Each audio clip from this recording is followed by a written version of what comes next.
this video, we will show how the users can create an account with SignInCloud and set up Signature ID. To create an account, you first need to download the application. In Apple Store, Sign ID. In Google Play, Signature ID. Once the application is successfully installed, you will see the following screen. Registration, to create a new account. Add device, to add a device to an existing account. Login, to log into an existing account. Please select Registration to create an account. Enter an email address, name, and press OK.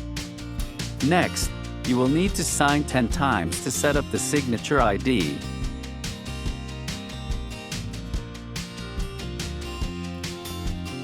Once the Signature ID is successfully set up, your account will be created.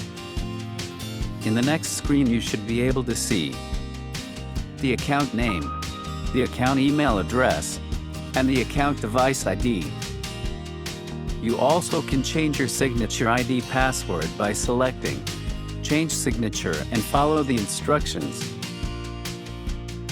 Congratulations!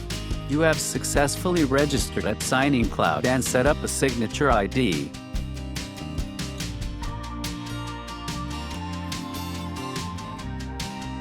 SignInCloud, we are here to make security simple and easy.